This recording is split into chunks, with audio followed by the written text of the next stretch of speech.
হলিহাট তখন জমজমাট, উৎসব লেগে আছে পুরো মহলে। তিনতলার দক্ষিণ পাশে এক বিশাল ঘরে নারী নিয়ে মত্ত রমজান সওদাগর। ভালো মানুষের মুখোশের আড়ালে এক নোংরা মুখ লুকিয়ে আছে এই লোকের। যাকে গ্রামের মানুষ সম্মানের উঁচু জায়গায় রেখেছে, সেই মানুষটাই অতি জঘন্য। ঘরের ভিতরটা ভারী হয়ে আছে ধূপ আর মদের গন্ধে। মোটা পর্দা টানা, বাহিরে উৎসবের আলো শব্দ ঢুকতে পারছে না। তিনতলার সেই দক্ষিণ পাশের বিশাল ঘরটা যেন অন্য এক জগৎ, যেখানে হাসি নেই, আছে শুধু দখল আর নিষ্ঠুরতা। রমজান সওদাগর এলিয়ে পড়েছেন নরম গতির উপর, চোখ দুটো আধ খোলা, ঠোঁটে বিকৃত তৃপ্তির রেখা। তার সামনে বসে আছে একটা মেয়ে, নতুন আনা। বয়স আন্দাজ করা কঠিন, তবে চোখের ভিতরের ভয়টা খুব চেনা। এই হলিহাটে আসা প্রতিটা মেয়ের চোখেই এই ভয় একরকম। মেয়েটা চুপ করে আছে। কথা বললে কি হবে সে জানে না, কাঁদলেও কেউ শুনবে না। ঘরের কোণে রাখা লণ্ঠনের আলোয় তার হাত দুটো কাঁপছে অজান্তেই। রমজান সওদাগর সেটা দেখেও না দেখার ভান করে বললেন, নাম কি? গলা ভারী, আদেশের স্বর। মেয়েটা একটু দেরি করেই উত্তর দেয়, গলাটা যেন নিজের নয়। রমজান সওদাগর হেসে উঠলেন। সে হাসিতে কোনো আনন্দ নেই, আছে কেবল মালিকানা দম্ভ। এখানে নাম দিয়ে কি হবে? এখান থেকে বেরোলে নতুন নাম হবে। মেয়েটার বুকের ভিতরটা মোচড় দিয়ে ওঠে। সে বোঝে এখানে মানুষ পরিচয় হারায়, দামে রূপান্তরিত হয়। রমজান সওদাগর ধীরে উঠে বসলেন। তার ছায়াটা দেওয়ালে বড় হয়ে পড়েছে। বাহিরে ঢোলের শব্দ, হাসি, আলো সব মিলিয়ে এই ঘরের নীরবতা আরও ভয়ঙ্কর হয়ে উঠেছে। হলিহাটের প্রতিটা উৎসবের রাত এমনই। এই হলঘরের আড়ালেই তৈরি হয় লেনদেনের হিসেব, মানুষের দাম আর ভবিষ্যৎ ধ্বংসের নকশা। আর এই সব কিছুই ঠিক মাঝখানে রমজান সওদাগর, গ্রামের সম্মানিত মানুষ, আর ভিতরে ভিতরে এক নিষ্ঠুর ব্যবসায়ী। কিন্তু সে জানে না এই হলিহাটের প্রতিটা অন্ধকারের ভিতরেই কোথাও না কোথাও জমে উঠেছে আগুন।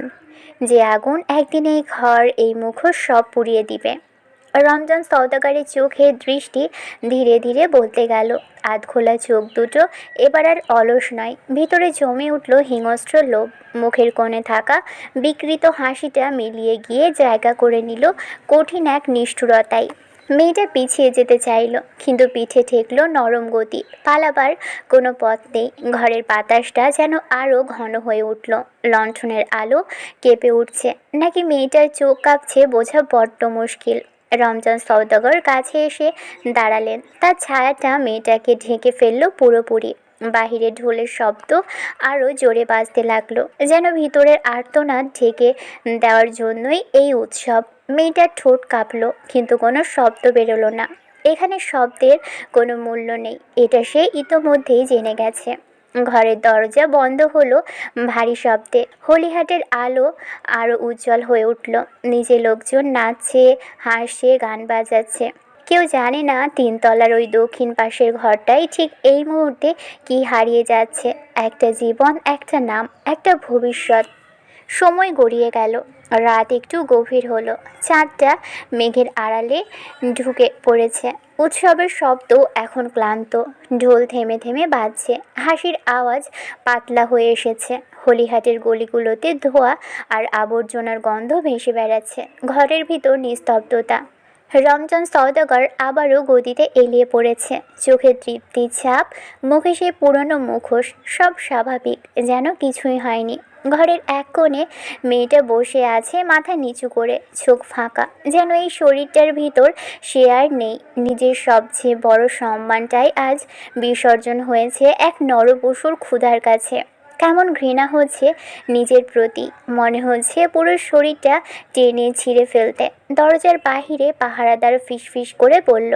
অন্য একজন বলল, এই উপরের লোক কারা? এই প্রশ্নটাই হলিহাটের সবচেয়ে ভয়ঙ্কর প্রশ্ন, কারণ রমজান সওদাগর একা নয়। সে শুধু মুখ, পিছনে আছে হাত, মাথা আর পুরো একটা অদৃশ্য জাল। আর রাত যত গভীর হয় এই জাল ততই শক্ত হয়। অন্ধকার যত ঘন হয় আগুনের তাপও তত বাড়ে। রাতের অন্ধকারে আজ বিষণ্ণতা লুকিয়ে আছে বড্ড বেশি। কিশোরী বয়সে বাড়ির বড় বধূ হয়ে পা রেখেছিল আফিয়া। আজ অনেকটা বছর কেটে গেছে বিবাহের। অপরিচিত জায়গাখানা আজ বড্ড চেনা, শুধু অচেনা হয়ে রয়ে গেছে তার স্বামী। খোলা জানালা দিয়ে হাওয়া বইছে। আফিয়া বিয়ের পর পড়াশোনা করছিল বেশ কিছুদিন। তার জন্য মাহাতাব একটা পড়ার টেবিল বানিয়ে দিয়েছিল। আজ সেই টেবিলের সামনে মেয়েটা চেয়ার টেনে বসেছে, হাতে ধরেছে কালো কলম, সামনে সাদা ধবধবে পাতা। সে মুখের সামনে চলে আসা চুলগুলো কানের পিঠে গুজে দিয়ে কলম চালালো। কোত্থেকে শুরু করব ঠিক বুঝে উঠতে পারছি না। হঠাৎ সব রেখে খাতায় কেন লিখতে বসেছি সেটাও জানি না। তবে আজ বড্ড ইচ্ছে করে কাউকে বুকে চেপে রাখা কথাগুলো খুলে বলতে। ইচ্ছে করছে খোলা বইয়ের মতো নিজেকে মেলে দিতে। আজকাল বুকে এত যন্ত্রণা হয়, মনে হয় এই বুঝি আমার প্রাণটা কেউ টেনে ছিঁড়ে বের করছে। আচ্ছা, আমার কি জীবনে সুখ কখনো আসবে না? এই দহন নিয়ে মৃত্যু হবে আমার? আমি কি দুনিয়ায় একটু সুখ উপভোগ করতে পারবো না? দিন যত যাচ্ছে তত দুঃখ বাড়ছে। এত দুঃখ রাখার জায়গাটা কোথায়? আফিয়া লেখা থামিয়ে ঠোঁট কামড়ে জানালার বাহিরে তাকালো। বাহিরে চাঁদের আবছা আলোয় আলোকিত চারপাশ। চাঁদের আলোটা জানালার কাঁচ ছুঁয়ে ভিতরে ঢুকছে, কিন্তু সেই আলো আফিয়ার চোখে কোনো উষ্ণতা আনতে পারল না। বুকের ভিতর জমে থাকা ভারটা যেন আরও ভারী হয়ে উঠল। সে আবারও পাতার দিকে তাকালো। কলমটা একটু কেঁপে উঠল, তবুও থামল না। আমি জানি না আমার এই লেখাগুলো কেউ কোনোদিন পড়বে কি না। হয়তো না, হয়তো এই খাতাটাও একদিন পুড়ে যাবে বা হারিয়ে যাবে, কিন্তু লিখতে না পারলে আমি দম বন্ধ হয়ে মারা যাব। এই বাড়ির দেওয়ালগুলো সব শোনে কিন্তু কিছু বলে না, মানুষগুলো দেখে কিন্তু বোঝে না। আর আমি প্রতিদিন একটু একটু করে হারিয়ে যাচ্ছি। আজ ইচ্ছে করছে মায়ের বুকে মুখ গুজে চিৎকার করে কাঁদতে। ইচ্ছে করছে অচেনা শহরে হারিয়ে যেতে। পেছনে ফেলে আসা এত স্মৃতি মস্তিষ্ক থেকে সরছে না। যত সব ভুলে যেতে চাইছি তত আমায় আঁকড়ে ধরছে। আমার সব কিছু থেকে মুক্তি চাই। খোলা আকাশে উড়ে যেতে চাই। চাই আমার কবর যেন অতি শীঘ্রই খোলা হয়। আফিয়া লেখা থামিয়ে ফিস ফিস করে বলল, মরণ, তুমি আপন হয়ে বুকে আগলে নাও আমায়। শেষ লাইনটা লিখে আফিয়া খাতাটা বন্ধ করতেই দরজায় হালকা একটা শব্দ হলো। কাঠের গায়ে কারো আঙুলের নরম টোকা। আফিয়া চমকে উঠল। বুকের ভিতর ধক করে উঠল, যেন নিজের গোপন আর্তনাদ কেউ ধরে ফেলেছে। সে তাড়াতাড়ি চোখের কোণ মুছে নিল, খাতাটা টেবিলের ড্রয়ারে ঢুকিয়ে রাখলো। তারপর ধীরে ধীরে দরজার কাছে গেল। কে? গলাটা নিজের কাছেই অপরিচিত শোনালো। দরজার ওপাশ থেকে মাহাতাবের কণ্ঠ। আমি। আফিয়া দরজাটা খুলল। মাহাতাব দাঁড়িয়ে আছে সামনে, গায়ে দিনের ক্লান্তি, চোখের নিচে হালকা ছায়া। দুজনে চোখাচোখি হলো। মাহাতাব যেন কিছু একটা বলতে গিয়েও থেমে গেল। এত রাগ জাগছুস কেন? মাহাতাব জিজ্ঞেস করলো, গলাটা অস্বাভাবিক নরম। আফিয়া একটু সরে দাঁড়ালো। ঘুম আসছিল না। মাহাতাব ঘরের ভিতর ঢুকলো, টেবিলের দিকে একবার তাকালো, তারপর জানালার দিকে। খোলা জানালা দিয়ে হাওয়া ঢুকছে, পর্দা দুলছে। জানালা খোলা রেখেছো, ঠান্ডা লেগে যাবে। আফিয়া কোনো উত্তর দিল না, শুধু জানালার দিকেই তাকিয়ে রইল। মাহাতাব নিজেই এগিয়ে গিয়ে জানালাটা একটু বন্ধ করে দিল। আফিয়ার কাছে আজকাল নিজেকে ভীষণ তুচ্ছ মনে হয়। এই যে তার স্বামী মাহাতাব, সে দেহের চাহিদা পূরণ হলে আর তাকে মনে রাখে? ভালোবাসা তো অবশ্যই ছিল, ভালোবাসা থেকেই শারীরিক টান তৈরি হয়, কিন্তু শুধু দেহের চাহিদা মেটানোকেই কি ভালোবাসা বলে? সে এগিয়ে গিয়ে বিছানায় বসল। মাহাতাব শুয়েছে টান টান হয়ে। আফিয়া বলল, কি মনে করে? মাহাতাব চোখ বন্ধ রেখেই বলল, আমার বুকে একটু মাথা রেখে থাকবে আফি? ইচ্ছে করছে না। শুধু একবার। ঘৃণা হয় আমার। তাও কবুল। আফিয়া তবুও পিছু ফিরে একটাবারও মাহাতাবের দিকে তাকালো না। মাহাতাব লম্বা শ্বাস টেনে নিজেকে শান্ত করলো। নিজেই হাত বাড়িয়ে আফিয়াকে টেনে বুকে শক্ত করে জড়িয়ে ধরে নিচু গলায় বলল, যদি আমার মৃত্যু হয় তাহলে আমায় ক্ষমা করো আফি। তোমার দুঃখ ছাড়া কখনো সুখ দিতে পারিনি। আফিয়া চোখ বন্ধ করে বলল, এমন পাপের ক্ষমা হয় না। তুমি করলেই হবে। আফিয়া উত্তর দিল না। তার আর কথা বলতে ইচ্ছে করছে না। একটা সময় যার বুকে মাথা রেখে সারা রাত কাটিয়েছে, আজ সেই মানুষটার বুকে বিষের মতো লাগছে। বাইরে তীব্র বাতাস ছেড়েছে। তাহসিনের ঘরের এক কোণায় ময়ূরী বাচ্চাদের মতো গাল ফুলিয়ে আয়নার সামনে বসে আছে। আয়নায় স্পষ্ট দেখা যাচ্ছে সে একটু মোটা হয়েছে, আগে যে শরীরটা একটু ভার হয়েছে। তাহসিনের দাদি এই নিয়ে বড্ড জ্বালিয়েছে তাকে। লজ্জায় মেয়েটা দাদির সামনে এখন যেতেও চায় না। সে আলমারি খুলে সেখান থেকে একটা হালকা গোলাপি রঙের শাড়ি বের করলো। এটা তাহসিন এনে দিয়েছিল কিছুদিন আগে, বলেছিল এমন এক মধ্যরাতেই এই শাড়িটা পরে তার সামনে আসতে। কিশোরী যে দিন দিন বড্ড দুষ্টু হয়ে যাচ্ছে, এটা আদৌ সে বুঝতে পারছে? পড়াশোনা গোল্লায় দিয়ে মেতে উঠেছে সংসারে, স্বামী বউ বলতে পাগল, অন্যদিকে বউ স্বামী বলতে পাগল। ওর এই শাড়িটা গায়ে জড়িয়ে আয়নার সামনে দাঁড়ালো। হালকা গোলাপি রঙটা তার গায়ে যেন আরও নরম হয়ে ফুটে উঠেছে। চোখে কাজল টানতে গিয়ে হাত কাঁপলো একটু। আয়নায় নিজের চোখের দিকে তাকিয়ে সে নিজেই হেসে ফেলল। এই চোখেই তো কত লাজ, কত দুষ্টুমি একসাথে বাসা বেঁধেছে। আঁচলটা কাঁধে তুলে নিয়ে যত্ন করে কোমরে গুজল, তারপর অজান্তেই পেটের উপর হাত বোলালো। আয়নায় চোখ পড়তেই বুকের ভিতর কেমন এক অদ্ভুত অনুভূতি জমে উঠল। সে কি সত্যিই মোটা হয়েছে, নাকি ভিতরে ভিতরে অন্য কিছু বদলাচ্ছে? ময়ূরী নিজেকে বোঝাতে পারে না। কিশোরী বয়সের এই বদলগুলো তার কাছে কখনো আনন্দ, কখনো অজানা ভয়ের মতো লাগে। দাদির কথাগুলো কানে বাজে, কিন্তু তাহসিন তো অন্য কথা বলে। সে তো হাসতে হাসতে বলে, আমার বেগম মোটা হলে বেশি সুন্দর লাগবে। ময়ূরী লজ্জায় চোখ নামিয়ে নেয় তখন। আজও নামালো। আয়নার সামনে দাঁড়িয়ে হালকা করে নিজের গালে চাপ দিল। গোল হয়ে আছে একটু, তবুও খারাপ লাগছে না, বরং কেমন এক গোপন সুখ কাজ করছে ভিতরে। হঠাৎ বাহিরে পায়ের শব্দ এলো। তাহসিন, ফিসফিস করে বলল সে। কোনো উত্তর এলো না। হয়তো সে এখনও বাহিরে। ময়ূরী একবার দরজার দিকে তাকিয়ে আবার আয়নার দিকে ফিরল। কপালে টিপ পড়ল ছোট্ট করে। আজ কেন যেন নিজেকে খুব আপন মনে হচ্ছে তার। নিজের শরীর, নিজের মন, সব কিছুই নতুন করে চিনতে চাইছে। আজ পুতুল নেই ঘরে। পুতুলের দাদি তাকে এই ঘরে রাখতে চায় না রাতে। ময়ূরী যদিও রাখতে চেয়েছিল, কিন্তু শাশুড়ির কথা অমান্য করার সাহস হয়নি। দরজায় শব্দ হলো তখন। ময়ূরী তাড়াতাড়ি দৌড়ে গিয়ে দরজা খুলে দিল। তাহসিন ঠোঁট চেপে গম্ভীর হয়ে দাঁড়িয়েছিল বাহিরে। হঠাৎ ময়ূরীকে নতুন রূপে নিজের সামনে দেখে স্তব্ধ হয়ে গেল। ড্যাব ড্যাব করে তাকালো তার কিশোরী বধূর দিকে। শুকনো ঢোক গেল সে। ভিতরে ঢুকে দরজা আটকিয়ে বলল, বেগম আজ মিসবাহ তাহসিনা বেগম সেজেছেন? ময়ূরী লজ্জায় দৃষ্টি এদিক ওদিক করে বলল। আমায় ভালো লাগছে না। তাহসিন তাড়াহুড়ো করে বলল। খারাপ লাগার প্রশ্নই আসে না। হুট করেই তাহসিন ময়ূরীকে পাজা কোলে তুলে নিয়ে পালঙ্কের নিকট এগিয়ে যাওয়ার চেষ্টা করলে ময়ূরীর নাক সিটকে বলল, বাইরে থেকে এসেই বাথরুমও শুরু করেছেন? পরিষ্কার হয়ে আসুন আগে। তাহসিন অধৈর্য হয়ে বলল। একসাথে হব। ময়ূরী চোখ নামিয়ে দরজার দিকে তাকিয়ে থাকলেও তার দৃষ্টি ক্রমে জানালা থেকে ঘরে ফিরে আসে। ময়ূরীর শরীর অজান্তেই কেঁপে ওঠে। শ্বাসের শব্দ হৃদয়ে টোকা। একরকম নীরব তৃষ্ণা।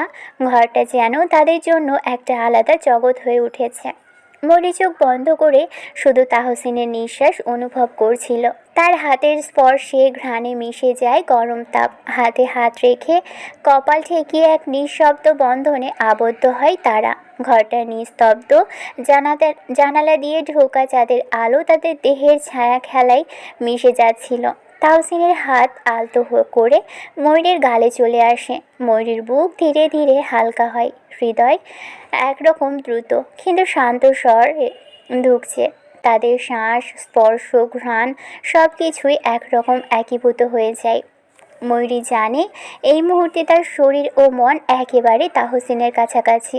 ঘরে আড়াল, রাতের নিস্তব্ধতা, চাঁদের আলো সবই তাদের নীরব মিলনের সাক্ষী। তারা একে অপরকে কাছে টানে। হাত, বাহু, শরীর সব কিছু দিয়ে এক অন্তরঙ্গ সংযোগ তৈরি হয়। বাহিরে বাতাস বইছে। চাঁদ আকাশে অর্ধেক লুকিয়েছে, কিন্তু এই কোণে তাদের পৃথিবী শুধুই একে অপরের। শুরুটা ছিল এক রোমাঞ্চ, এখন তা ক্লান্ত অথচ গভীর ঘনিষ্ঠতার রূপ নিয়েছে। রাত তখন গভীর। তখন তাহসিন এবং তার বেগম সজাগ। তাহসিন সিগারেট ধরিয়েছে ঠোঁটে। ময়ূরীর শরীর গুটিয়ে শুয়ে আছে তাহসিনের শরীর ঘেঁষে। আগে যেমন তাহসিন ময়ূরীর থেকে কথা লুকোতো, এখন সেই ভুলটা সে করে না। মানসিক চাপ কাটানোর জন্য হলেও আজ ময়ূরীর সঙ্গ তার বড্ড প্রয়োজন ছিল। তাহসিন সিগারেট শেষ করে শক্ত করে জড়িয়ে ধরল ময়ূরীকে। মাথায় চুমু এঁকে বলল, কি করব বুঝতে পারছি না। একদিকে পরিবার, অন্যদিকে ময়ূরী ঘাড় উঁচিয়ে তাহসিনের দিকে তাকালো। হাত বাড়িয়ে তার মাথায় হাত বুলিয়ে দিতে দিতে বলল, হাজার প্রাণ বাঁচাতে যদি জীবন দিতে হয় তাহলে জীবন কুরবান করতেও পিছু পা হবেন না। আমার কি করা দরকার এটা আমি কি জানি, কিন্তু ময়ূরী সাহস দিয়ে বলল, কাল আমি জয় দেখতে পাই। পরিবারের কথা ভাবলে হবে না, এটা অন্যায়। তাহসিন মাথা নাড়ালো। কাল তার জীবনের সবচেয়ে ভয়াবহ দিন হতে চলেছে। হয়তো জীবনের সবচেয়ে বড় সিদ্ধান্ত কাল তাকে নিতে হবে। ময়ূরী কথা এড়িয়ে গিয়ে তাহসিনের খালি বুকে নাক ঘষে বলল। আপনার মেয়ে আজ কি আবদার করেছে জানেন? তাহসিন বলল। কি বলেছে? তার একটা ভাই চাই। তাহসিন ঠোঁট টিপে হাসল, বলল, আর আমার একটা রাজকন্যা। সওদাগর বাড়ির বিশাল অট্টালিকা, যে বাড়ির প্রতিটি ইটে আভিজাত্য আর ঐতিহ্যের আস্ফালন। এই অতিকায় রাজপ্রাসাদের ছোট বউ হয়ে যেদিন ময়ূরী পা রাখলো সেদিন অনেকেই বাঁকা চোখে তাকিয়েছিল। অঢেল প্রাচুর্যের এই ভিড়ে ময়ূরী ছিল এক চিলতে সাদা মাটা রোদ্দুরের মতো, যেখানে দামি ঝাল লণ্ঠনের নিচে হীরের গয়নায় ঝিলিক চলে, সেখানে ময়ূরী কেবলই একজোড়া কাঁচের চুড়ি আর সুতি শাড়িতেই নিজের স্বাচ্ছন্দ্য খুঁজে নেয়। বাড়ির বড় কর্ত্রী যখন আভিজাত্যের পাল্লায় সম্পর্কের ওজন মাপেন, ময়ূরী তখন রান্নাঘরে কাজের মানুষের সাথে হাসি মুখে গল্প জুড়তে ব্যস্ত। তার কাছে সংসার মানে কর্তৃত্ব নয়, বরং সবাইকে এক সুতোয় বেঁধে রাখা। বেশ কয়েকদিন আগে একদিন সন্ধ্যায় ড্রয়িং রুমে যখন সম্পত্তি আর বিষয় আশয় নিয়ে উত্তপ্ত আলোচনা চলছিল, তখন ময়ূরী আলতো পায়ে সেখানে গিয়ে দাঁড়ালো। তার হাতে ছিল বাড়ির সবার জন্য নিজের হাতে বানানো গরম চা। বড় চা শান্তা তাচ্ছিল্যের স্বরে বলল, এত বড় পরিবারের মান সম্মান কি এসব সাধারণ চা নাস্তায় থাকে ময়ূরী? একটু রাজকীয় চালচলন শিখতে পারো না? ময়ূরী মৃদু হেসে ধীর কণ্ঠে উত্তর দিল, সোনা তো তপ্ত আগুনে পড়লেই তবে চেনা যায়। এই বিশাল অট্টালিকার সম্পত্তি হয়তো আমাদের ক্ষমতা দেখায়, কিন্তু একে কি সংসার বলা যায়? সংসার তো সেই জায়গা যেখানে বড় ছোট ভেদাভেদ ভুলে এক থালায় ভাত খাওয়া যায়, যেখানে প্রাচুর্যের অহংকার নেই, আছে শুধু একে অপরের প্রতি অগাধ বিশ্বাস। তার স্বামী তাহসিন দূর থেকে ময়ূরীর এই স্নিগ্ধ রূপ দেখছিল। সে জানে এই হাজার কোটি টাকার ভিড়ে ময়ূরীর হলো একমাত্র শুদ্ধ সোনা। যে বাড়ির মানুষগুলো যন্ত্রের মতো ছুটছে, সেখানে ময়ূরী হলো সেই শীতল ছায়া, যে মায়ার প্রলেপ দিয়ে ভাঙা সম্পর্কগুলো জুড়তে জানে। বড়দের ভ্রুকুটি উপেক্ষা করে ময়ূরী তার সাধারণত্বের মহিমায় পুরো বাড়িকে এক অদ্ভুত মায়াজালে জড়িয়ে ফেলেছিল। সে বুঝেছিল বড় পরিবারে বউ হওয়া মানেই কেবল শাসন করা নয়, বরং পরম মমতায় সবাইকে আগলে রাখা। তার কাছে সেই ভাঙা চালার স্বপ্ন আর এই সওদাগর বাড়ির বাস্তবতা সবই এক হয়ে যায় যখন সে দিন শেষে তাহসিনের চোখে নিজের জন্য এক ফালি নিশ্চিন্ত আশ্রয় দেখতে পায়। ষোড়শীর কাঁধে এই বিশাল পরিবারের ভার হয়তো ভারী ছিল, কিন্তু তার হৃদয়ের সরলতা সেই ভারকে ভালোবাসার পালকে রূপান্তর করেছিল। তাহসিনের জীবনে ময়ূরীর আগমন সহজ ছিল না, কারণ সে শুধু একজন স্বামী নয়, একটা 4 বছরের শিশুর বাবা। পুতুল সওদাগর নামটার মতোই ছোট্ট গোলগাল, ছোট চোখ দুটো বিস্ময়ে ভরা একটা ছোট বাচ্চা। ময়ূরী যখন এ বাড়িতে বউ হয়ে আসে, তখন পুতুলের পৃথিবীটা ছিল অদ্ভুতভাবেই নিঃসঙ্গ। মায়ের শূন্যতা সে বোঝে না, শুধু অনুভব করে। মাঝে মাঝে হঠাৎ চুপ করে যায়, আবার হঠাৎই কান্নায় ভেঙে পড়ে। কেউ জিজ্ঞেস করলে উত্তর দেয় না, শুধু বাবার গলা খুঁজে বেড়ায়। প্রথম দিন পুতুল ময়ূরীকে দেখেছিল দূর থেকে, নতুন মানুষ, নতুন গন্ধ। সে ভয় পেয়েছিল বাবার পাশে এক অচেনা নারীকে দেখে। ময়ূরী সেটা বুঝেছিল এক নজরেই। সে কাছে যায়নি, জোর করে আদর করতে চায়নি, শুধু নিচু হয়ে পুতুলের চোখের দিকে তাকিয়েছিল। পরের দিন সে পুতুলের জন্য নিজের হাতে রুটি বানিয়েছিল, ছোট ছোট গোল গোল করে। আরেক দিন চুলে বেনি করে দিতে চেয়েছিল, যদিও ঠিকঠাক পারছিল না। কয়েকদিন পর এক সকালে রান্নাঘরে দাঁড়িয়ে থাকা ময়ূরীর আঁচল ধরে টান দিয়েছিল পুতুল। খুব ছোট্ট গলায় বলেছিল, মা। শব্দটা শোনার সঙ্গে সঙ্গে ময়ূরীর বুকটা কেঁপে উঠেছিল। সন্তান গর্ভে ধারণ না করেও এক শিশুর জননী পদবি গ্রহণ করেছিল আল্লাহকে সাক্ষী রেখে। তাহসিন দূর থেকে দেখেছিল দৃশ্যটা। বড় বাড়ির মানুষগুলো তখনও ফিসফাস করত, নিজের সন্তান নয়, কতদিন টানবে, ষোড়শী বউ এত দায় সামলাতে পারবে? কিন্তু ময়ূরী জানতো মা হওয়ার জন্য রক্ত লাগে না, লাগে বুক ভরা মমতা। সে পুতুলকে কোলে নিয়েছিল যেমন করে, তাতে কোনো হিসেব ছিল না। নিজের পরের রাতে পুতুল ঘুমিয়ে পড়লে ময়ূরী তার কপালে হাত বুলিয়ে দিত। এবাড়ির আভিজাত্য, সম্পত্তি, ক্ষমতার বাহিরে এই ছোট শিশুটাই ছিল তার সংসারের প্রথম শিকড়। ষোড়শী বয়সে যে দায় অনেকের কাছেই বোঝা, ময়ূরীর কাছে সেটাই হয়ে উঠেছিল দোয়া। আজ তার সেই কন্যা সন্তান তাকে মা বলে ডাকে, বুকের মাঝে সিটিয়ে থাকে সারাক্ষণ। খিজের সুখ সুখ অনুভূতি জেগে বসে হৃদগহীনে, তা সে মুখে বলে বোঝাতে পারবে না এই ছোট্ট মেয়েকে তুচ্ছ তাচ্ছিল্য করতে। ভোর সকাল তখন, বাহিরে অদ্ভুত বিষয় ছড়িয়ে আছে। খানিকক্ষণ আগেই নামাজ শেষ করে ময়ূরী পুতুলকে নিয়ে শুয়েছে বিছানায়। পুতুলকে ভরে দিয়ে গেছেন তার দাদি। তাহসিন আয়নার সামনে দাঁড়িয়ে তৈরি হচ্ছে। ময়ূরী বাঁকা চোখে তাকালো তার দিকে। শ্যামলা গায়ে আজ ধূসর রঙের একটা শার্ট আর প্যান্ট পরনে। শার্টের হাতা কোনোই অবধি ভাঁজ করতে করতে একবার তাকালো ময়ূরীর দিকে। নিকটে এগিয়ে এসে ঝুঁকে সময় নিয়ে চুমু খেলো কপালে। ঘুমন্ত পুতুলের কপালেও আলতো করে ঠোঁট ছোঁয়ালো। ময়ূরীর ভেজা মাথায় হাত বুলিয়ে নিচু গলায় বলল, পুতুলের খেয়াল রেখেছ? খানিকক্ষণ পর তাহসিন অন্ধকারে মিলিয়ে গেল। আলো ফুটতে শুরু করলো চারপাশে। পুতুলের ঘুম ভাঙতেই ময়ূরী তাকে পরিষ্কার করে দিয়ে নিচে নিয়ে এলো খাওয়াবে বলে। নিচে তখন বাড়ির প্রত্যেক মহিলাই উপস্থিত। ময়ূরী চুপচাপ চেয়ার টেনে পুতুলকে বসালো, পাশে নিজে বসে প্লেটে ভাত নিল। মেয়েরা সবাই তখন খেতে বসেছে সেখানে। কনক আজকাল ময়ূরীর সামনে খুব কম আসে, যত পারে এড়িয়ে যাওয়ার চেষ্টা করে। আজ অদ্ভুত ব্যবহার করছে মেয়েটা, অযথাই ময়ূরীর সাথে মেজাজ দেখাচ্ছে সে। অরুণিমা বেগম এক পর্যায়ে বিরক্ত হয়ে বললেন, খাওয়ার সময় হচ্ছে কি এইসব? তিনি ধমক দিতেই কনকের মা চওড়া গলায় বললেন, কয়দিন এই অবস্থা বড়পা? আমার মেয়েরে এমনি বকো কেন? অরুণিমা বেগম বললেন, সে বেয়াদবি করেছে কেন? বেদবি কই করলো? ওই তো খালি তরকারির বাটি চাইলো। তোমার বউ যদি না দেয় তাহলে কি করব? ময়ূরী এবার তপ্ত নিঃশ্বাস ত্যাগ করে বলল, অযথা ঝগড়া কেন করছেন ছোটাম্মা? সব তো তার সামনেই আছে। এখন কি ভাত মাখিয়ে তার মুখে তুলে দিতে হবে? কনক চোখ ছোট ছোট করে বলল, এত নাটক করছো কেন? দেবে না বললেই তো হলো নাকি? নাটকটা করছে কে? তুমি বড্ড বেশি বাড়াবাড়ি করছো বলে মনে হচ্ছে না? এক পর্যায়ে কনক রেগে ভাতের প্লেট ছুঁড়ে ঠেলে দিয়ে চওড়া কণ্ঠে বলল, ছোট লোক তো ছোট লোকই হয়, কার সাথে কিভাবে কথা বলতে হয় জানো না? তাহসিন কেন এই রাস্তার মেয়েকে তুলে বাকিটুকু বলার আগেই তার গালে ঠাস করে চড় পড়ল একটা। সবাই হতভম্ব হয়ে ময়ূরীর দিকে তাকালো।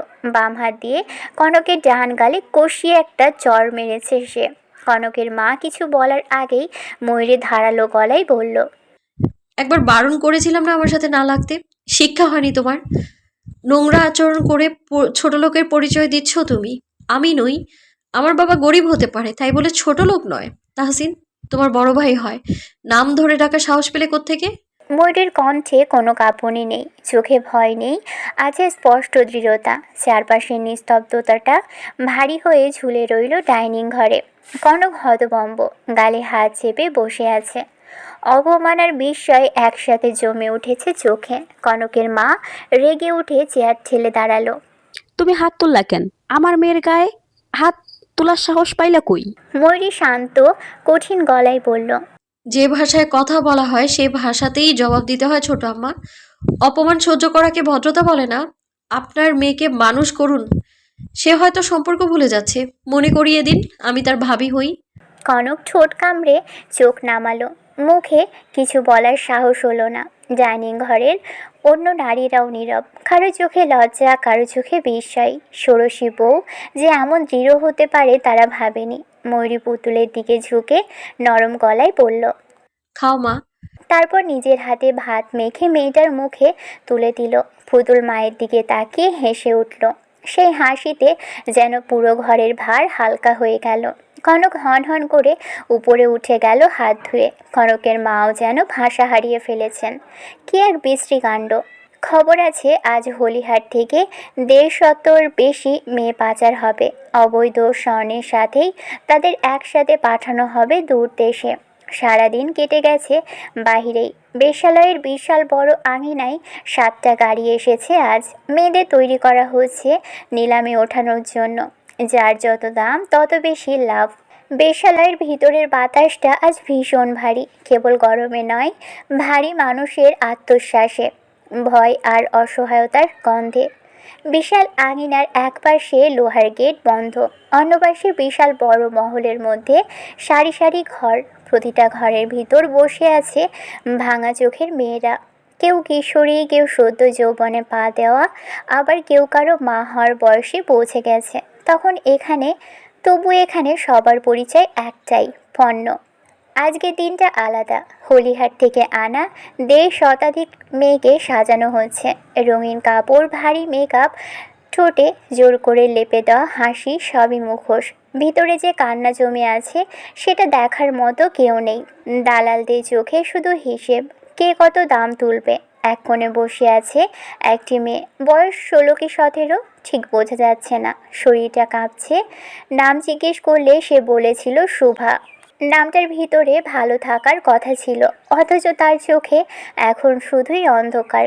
গ্রাম থেকে আনার সময় বলেছিল কাজ দিবে, শহরে ভালো জীবন। সেই ভালো জীবনের প্রথম সকালেই তাকে এখানে এনে ফেলা হয়েছে। কাপড় বদলাতে গিয়ে সে বারবার আঁচল টেনে বুক ঢাকছে, যেন লজ্জা এখনও তাকে ছাড়েনি। এক দালাল এসে বিরক্ত গলায় বলে উঠল, এই মেয়ে, এত কাঁপাকাঁপি করছিস কেন? হাস, নিলামে গেলে হাসতে হয়। প্রভা ঠোঁট কাঁপিয়ে হাসার চেষ্টা করল, সঙ্গে সঙ্গে চোখের কোণ দিয়ে এক ফোঁটা জল গড়িয়ে পড়ল। কেউ সেটা মুছিয়ে দেয়নি। এখানে কান্নার দাম নেই। আঙিনার মাঝখানে কাঠের মঞ্চ তৈরি, একে একে মেয়েদের দাঁড় করানো হচ্ছে। নাম, বয়স, গুণ সব উচ্চস্বরে বলা হচ্ছে, যেন তারা মানুষ নয়, গরু ছাগল। এটা নতুন গ্রামের। শরীর টান টান, দাম হাঁকা শুরু হয়, হাত ওঠে, শব্দ ওঠে, টাকার হিসেব বাড়ে। শুভার কানে সব শব্দ ঝাপসা লাগছে। অদ্ভুত হলেও সেখানে আজ পুলিশ সদস্যদের মধ্যে অনেকেই উপস্থিত। লীলা খেলায় মেতেছে সব। ভালো মুখোশের আড়ালে এক আস্ত নরপশু লুকিয়ে আছে। বিশাল বাড়ি 3 তলার এক আলিশান ঘরের বিশাল জানালা দিয়ে এই দৃশ্য দেখছেন একজন লোক। বয়স হয়েছে, মুখে চামড়াও ঝুলে গেছে প্রায়। বিশাল ঘরের ভিতর আলো আঁধারির খেলায় লোকটার মুখটা স্পষ্ট বোঝা যাচ্ছে না। চোখ দুটো অস্বাভাবিক শান্ত, অথচ ভিতরে জমে থাকা কোনো এক পুরনো হিংস্রতার ছায়া স্পষ্ট। জানালার পাশে দাঁড়িয়ে তিনি নিজের আঙিনার দৃশ্য দেখছেন, ঠিক যেমন কেউ পোকা পতঙ্গের লড়াই দেখে আনন্দ পায়। বাইরে থেকে একটা লোক এলো ঘরের ভিতর, জানালো মেয়েদের তৈরি করা হয়েছে এবং স্বর্ণে চালানো। তিনি মাথা নেড়ে প্রস্থান করতে বললেন লোকটাকে। সব কিছু তখনও আপাত দৃষ্টিতে স্বাভাবিক গতিতেই চলছিল। নিলামের মঞ্চে আলো ঝলমল করছিল। দালালদের ব্যস্ত পায়ের শব্দে আঙিনা মুখর। হিসেবের খাতা খুলে বসেছে কেউ কেউ, কেউ কেউ আবার স্বর্ণের চালান ঠিকঠাক আছে কিনা তা নিশ্চিত করতে ব্যস্ত। চারপাশে এক ধরনের আত্মতৃপ্ত নির্লজ্জতা ভাসছিল, যেন এখানে যা হচ্ছে সেটাই নিয়ম, সেটাই নিয়তি। ঠিক সেই মুহূর্তে পরিবেশের ছন্দটা আচমকা ভেঙে পড়ল।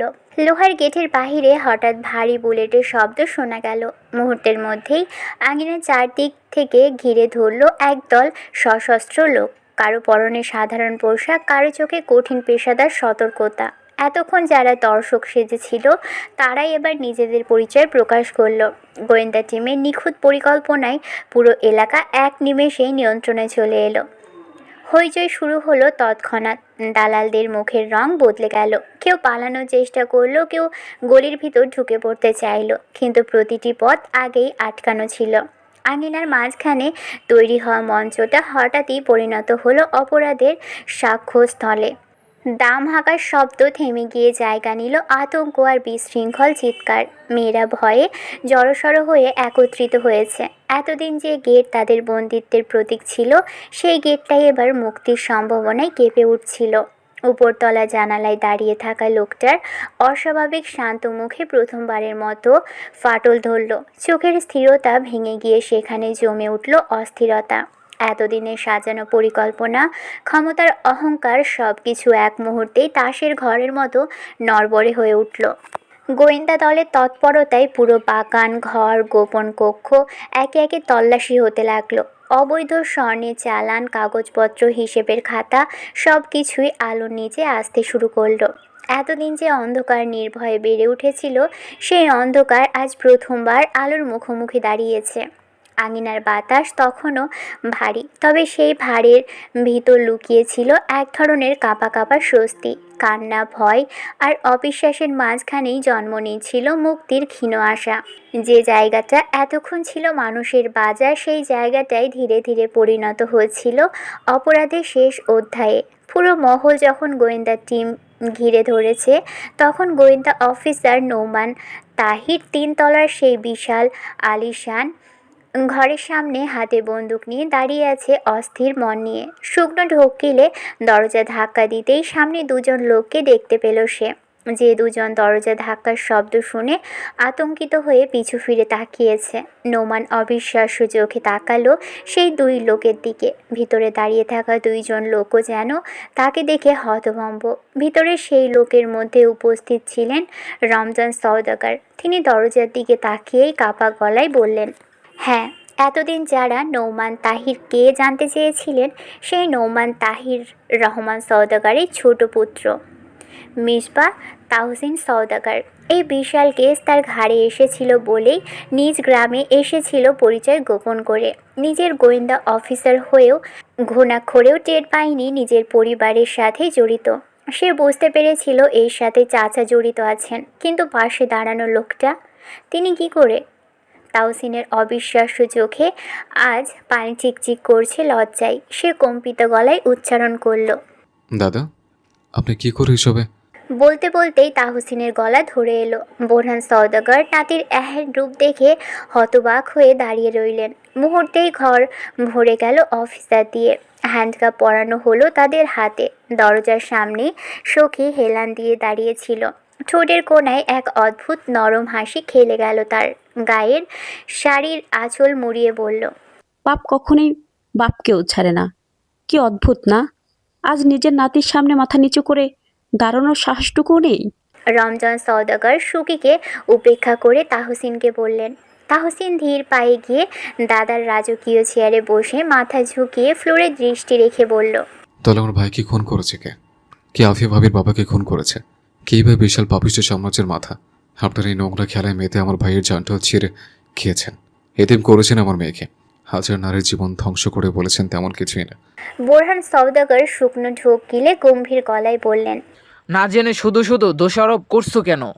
তাহসিন দাদার চোখের দিকে তাকালো। সব উত্তর যেন আজ তাহসিনের চোখে ভেসে উঠেছে। তাহসিন তাদের হাতের দিকে তাকালো, যেখানে হ্যান্ডকাপ লাগানো হয়েছে। সে দৃষ্টি ফিরিয়ে নিল। তীব্র ঘৃণায় গলার কণ্ঠস্বরও কেঁপে উঠল এবার। আমার ভাইয়ের সাথে সাথে তার নিষ্পাপ স্ত্রীকেও মেরেছেন আপনারা। আপনাদের এই পাপ সম্পর্কে ভাইয়া জেনেছিল বলেই পথের কাটে ভেবে নিজের রক্তকে খুন করতে তোবার ভাবেননি আমার এই ফুলের মতো ফুটফুটে মেয়েটার ভবিষ্যৎ কি হবে? মা বাবা ছাড়া কি করে বড় হবে সে? তাহসিনের চোখ দুটো লাল হয়ে উঠল। গাল বেয়ে গড়িয়ে পড়া অশ্রুগুলো আর লুকোবার চেষ্টা করলো না সে। কণ্ঠ ভারী হয়ে এলো, তবুও থামলো না। আপনারা জানেন দাদা, ওর স্বপ্ন কি ছিল? একটা শান্ত সংসার, নিজের মেয়েকে বুকে নিয়ে নির্ভয়ে বাঁচা। কিন্তু আপনাদের লোভ, ক্ষমতা আর পাপের ভারে সবকিছু চাপা পড়ে গেল। আমার ভাইয়ের শুধু রক্তের সম্পর্ক না, আমার ছায়া ছিল। আর আজ সেই ছায়াটুকু আপনারাই কেড়ে নিয়েছেন। একজন আদর্শ পুলিশ অফিসারের সাথে সাথে বিনা দোষে তার স্ত্রীকেও খুন করেছেন। আপনাদের কি একটু বুক কাঁপেনি? এই যে আজ হাজে হাজে নারীকে দিয়ে দেহ ব্যবসা করাচ্ছেন, আপনাদের কি লজ্জা করছে না? বাড়িতে বউ বাচ্চা তো আপনাদেরও আছে। তারা তাহসিন কথা থামালো। রমজান সওদাগর এবার আর চোখ তুলে তাকাতে পারলেন না, মাথা নিচু করে দাঁড়িয়ে রইলেন। তাহসিন আজ মনকে শক্ত করে খুব বড় একটা সিদ্ধান্ত নিতে বাধ্য হলো। আজ দাদা এবং চাচাকে অ্যারেস্ট করার পর হয়তো তাদের মৃত্যুদণ্ড দেওয়া হবে, কিংবা আজীবন জেলে সেই চার দেওয়ালের মাঝে পচে গলে মরতে হবে। তাহসিন এখনও সেই মহলে উপস্থিত। দাদার সাথে আজও অনেকেই যুক্ত আছেন যারা রাজনীতির সাথে জড়িত। এর আগেও তাহসিন বেশ কয়েকজন নেতাকে অ্যারেস্ট করেছিল, শুধু প্রমাণ পাচ্ছিল না এতদিন।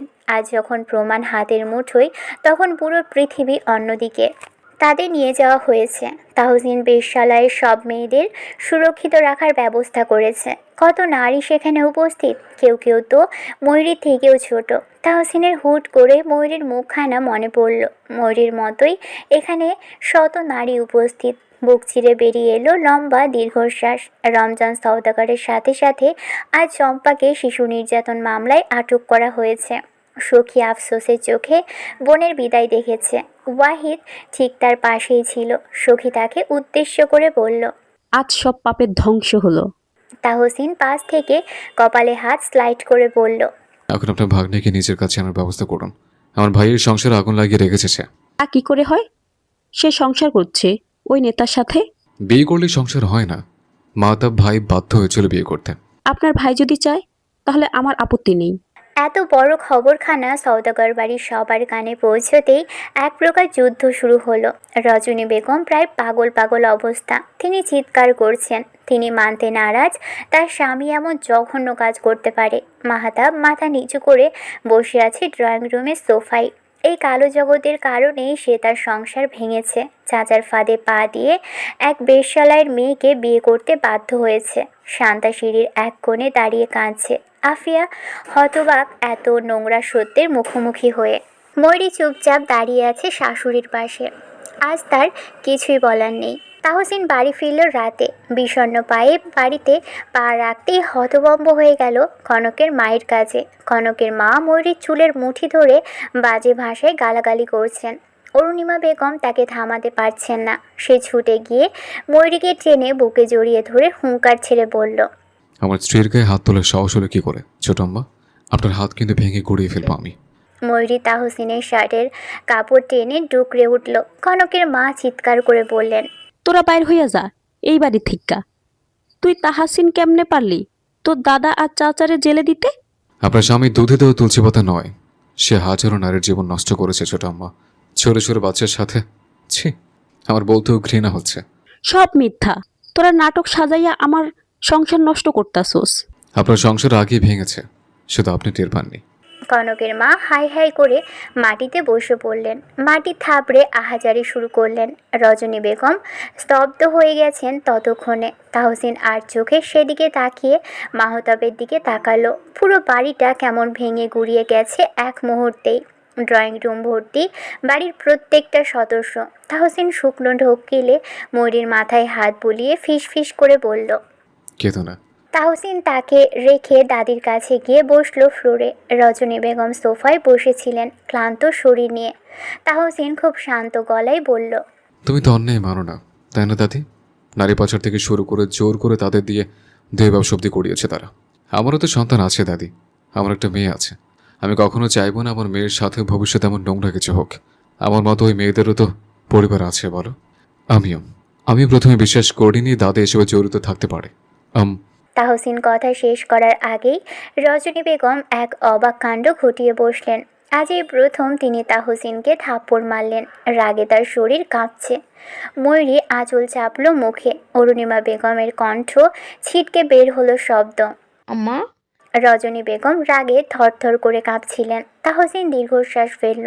দাদি এবার বিষের মতো বাক্য বের করলেন মুখ দিয়ে, তুই আমার কেউ না। তোর লগে আজকের পর থেকে আমার কোনো সম্পর্ক নাই। হয় তুই এই বাড়ি থেকে তোর বউ বাচ্চা নিয়ে বাইর হবি, নইলে আমার লাশ ভাই হইব। তাহসিন করুণ স্বরে বলল। পর করে দিচ্ছ দাদি? রজনী বেগম মুখ ফিরিয়ে নিয়ে বললেন, পর তো পরই হয়, পর কোনোদিন আপন হয় নাকি? তাহসিন মাথা নেড়ে উঠে দাঁড়ালো। চোখের পানি মুছে বলল, সেই তো, পর কোনোদিন আপন হয় না। ছোট পুতুল ভয়ে গুটিয়ে দাঁড়িয়েছিল আফিয়ার কাছে। এবার গুটি গুটি পায়ে বাবার নিকটে এগিয়ে এসে তাহসিনের এক পা জড়িয়ে ধরল। বড় রানী তোমাকে মেরেছে বাবা, ব্যথা পেয়েছো তুমি? তাহসিন ঝুঁকে মেয়েকে কোলে নিয়ে মাথায় চুমু এঁকে বলল। না আম্মা। অরুণিমা বেগম কাতর গলায় বললেন। জানো না তাওসিন, তুমি ছাড়া আমার কেউ নেই। তাহসিন ছলছল চোখে মায়ের দিকে তাকিয়ে বাচ্চাদের মতো আবদার করে বলল। আমার সাথে চলো না মা, যাবে আমার সাথে? অরুণিমা বেগম এ বাড়ি ছেড়ে এই মুহূর্তে কিছুতেই যেতে পারবেন না। তিনি আঁচল চেপে কেঁদে উঠলেন। তাহসিন বুঝে গেল মায়ের উত্তর। সে পিছু ফিরে ময়ূরের এক হাত আঁকড়ে ধরতেই মাহাতাব বলল। যাস না, দাদি রাগের মাথায় বলে ফেলেছে এসব। তাহসিন মৃদু হেসে বলল। আমার স্ত্রীর সন্তানের সম্মান সবার আগে। আজ থেকে পুরো পরিবারের দায়িত্ব তোমার। সবাইকে আগলে রেখো ভাইয়া। তাহসিন সদর দরজার দিকে এগিয়ে গেলে আফিয়া বলল। যাস না ময়ূরী। ময়ূরী ঠোঁট কামড়ে তাহসিনের হাত ধরে এক কাপড়ে বের হলো স্বামীর হাত ধরে। সে জানতো এমন কিছুই হবে। তাহসিন বেরিয়ে যাওয়ার পর সওদাগর বাড়ির নীরবতা ভারী হয়ে এলো। কি হবে তাদের ভবিষ্যৎ? দহনে জ্বলছিল আফিয়ার হৃদয়। বাবার মৃত্যুর খবর শুনে তাহসিন বেরিয়ে যাওয়ার পরই ছুটে গেছে নিজের ঘরে। মাহাতাব ছিল শান্ত নদীর মতন।